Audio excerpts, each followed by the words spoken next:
three major corporations, Warner, Slakia. according to hip hop. Rakatha Yahweh, Bahashem Yahushai, Bahashem Rakakwadash. Double honors to the elders and apostles, great millstone rule well. I am not a member, however, I've entered into their labors. Peace, mercy, and blessings to the sincere brothers and sisters doing this wherever you are, whatever your lot may be.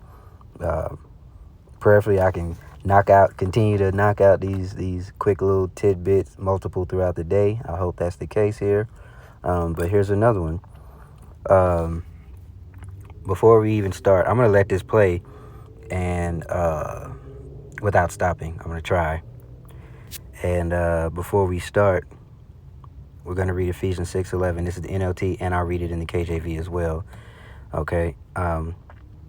We'll start at 10. A final word. Be strong in the Lord and in his mighty power.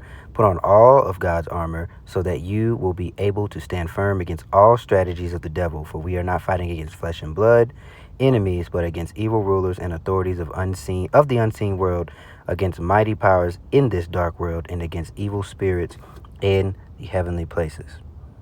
So, get out of here. Back to where we were, 10 through 12. Finally, my brethren, be strong in Yahweh and in the power of his might. Put on the whole armor of Yahweh, that ye may be able to stand against the wiles of the devil. For we wrestle not against flesh and blood, but against principalities, against powers, and against rulers of the darkness of this world, against spiritual wickedness in high places. All right, and I also pulled up this machinations or wiles, right? The deceptive tactics and schemes used by Satan or used by the physical counterpart, Satan, who's Esau, Edom, okay, right here on this earth with us, to mislead, tempt, and harm individuals, especially those who are trying to serve. And you know, the only people who can actually serve are Israelites, and they do not all come brown skin. Some look like the other nations because we were scattered to the four corners of the world according to the scriptures. So it is a biological impossibility for every one of us to look like a so-called black or so-called brown or, Mexican or Latin or native, or what the devil would call ethnic features, have ethnic features. Okay? Machinations is a plot or a scheme. This places him at the center of the regime's highest risk machinations. All right. So that's how you use it in a sentence, okay? Plot or a scheme, and that's what this devil is full of. Nothing honest, just sneaky, underhanded, and devious work. Devious and dubious. For change, three major corporations, Warner Records, Universal Music Group, and Sony Music Group, control about 90% of the hip-hop industry. Now, we don't know, we don't even need to go into who owns these labels, okay? Use your brain. Here's where it gets interesting. The private prison industry in the U.S. is also controlled by just two companies, CoreCivic, formerly Corrections Corporation of America, and GEO Group, which own nearly all the private prison beds in the country. In 1987, Corrections Corporation of America, CCA, today called CoreCivic, charged $32.17 per inmate. By 1997, it charged the government 33% more. However, the company's costs only increased by about 8%. The company's revenue grew 27 times. So how do record labels tie into this whole prison for profit situation? Well, the connection comes down to who's funding both industries. The same powerful investment firms that pump money into private prisons also have huge stakes in the music industry. So back in 2012, Corrections Corporation of America made a wild move. They reached out to 48 states with an offer to buy their prisons in exchange for a 20-year contract. However, the deal came with a bizarre condition. The states had to guarantee that at least 90% of the prison beds would stay filled for the entire contract. But how exactly were these states supposed to keep their prisons packed for 2 decades? Well, this next part is even crazier. Just 2 months after CCA's offer, an anonymous email started circulating among people in the music business, claiming that during a secret meeting in 1991, it was allegedly decided that hip-hop and rap would be used to boost profits for private prisons. According All right, and I hate to stop it there. Jake, we are the salt of the earth. Whatever we do, everyone else follows. And at one point in time, this whole thing here, the what I like to call the rap trap. All right, because you have these industry rappers that seem to get away with self-incrimination and nothing ever happens. All right, like your Young Jeezys, okay? While meanwhile his children go to college, or if you flip it on the female side, like the Cardi B's, who promote nothing but absolute disgusting whoredom, low life, low vibration, pieces of shit. But there was a video, I can't find it anymore, where her music came on while she was going live with her daughter in the room. She don't allow her child to listen to that, right? And we understand also that, when people want to make good music, they don't make money. Okay, sin sells. As long as you keep Jake in a low state, you will make. As long as you sell your people out and keep them in a low state, you will be rich. You will make money in this world. Okay, but all of that is about to change. They never could account for the spirit. All right, the book of Jeremiah tells you that in the land of our captivities, that we will remember ourselves. There is a great awakening. It is happening. Okay. And we're throwing off. We're no longer staying upon him that smote us. All right, you look that up. Look that scripture up as well.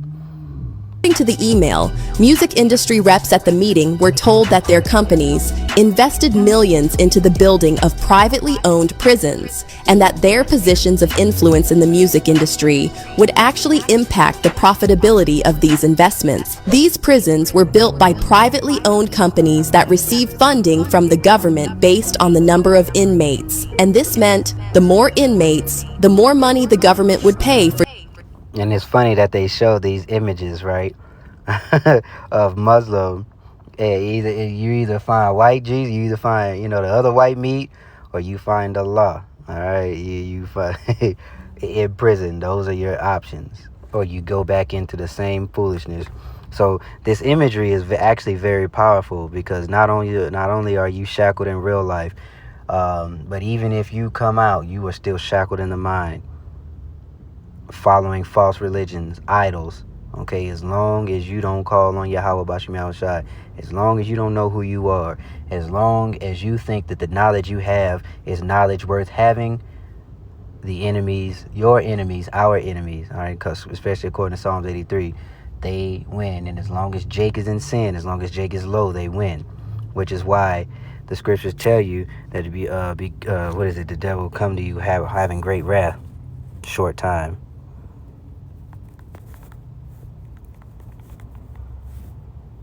Torso time. I think it's Revelation, maybe chapter 2, I think. 12, not 2. Revelation 12 and 12. I'm going to get it out of here. Whoa. Hold on. I'm sure this can fit somewhere because of how this devil does, but I'm going to read this anyway. Jeremiah 9 and 8. Their tongue is as an arrow shot out. It speaketh deceit. One speaketh peaceably to his neighbor with his mouth, but in his heart he layeth wait. And I want that in the NLT too. Jeremiah 9 and 8. Revelation 12 and 12. My original point. Straight here to the point. Therefore rejoice, ye heavens, and ye that dwell in them. Woe to the inhabitants of the earth and of the sea, for the devil is come down unto you, having great wrath, because he knoweth that he hath but a short time. And he's really gonna, at this point, he ain't got nothing left to do but to brandish his sword. All right. Those peaceable words, those words that are smooth as butter, you are going to see wars in his heart. Or should I say 2/3 of our people are finally going to see it. But I think that they're slowly but surely, even the 2/3 are starting to side-eye this devil finally. Because what's that case with Carmelo Anthony about that boy that stabbed the Edomite in self-defense? They've tried every tactic, narrative control. They tried to spread lies about that young man, saying his family took the donation and the crowdfunding money, and bought a $500,000 or whatever they said, but that money hadn't even been released to them. And this is supposed to be your legitimate mainstream media doing what these devils do best: try and control the narrative, and they continue to repeat the same thing over and over, hoping that it stick. But so-called black folks got on code, and everybody knew, especially when his bond got dropped. Don't nobody drop a nigga's bond. You get railroaded. But anyway, let me go. What did I say? Jeremiah 9:8. So you know they heard about that solidarity there that they seeing, because it's a challenge to their status quo. But all of that is being uplifted in every way, shape, and form, on every facet of society. That is being uplifted, and this devil is his skirt is lifted, and he's being found out. Jeremiah 9:8. For their tongues shoot lies like poison arrows. They speak friendly words to their neighbors while scheming in their heart to kill them. That is them, to a T. And if you want to, I think I've made the point here. If you want to look at this, here it is. It's a King Scribbler. You just find the video.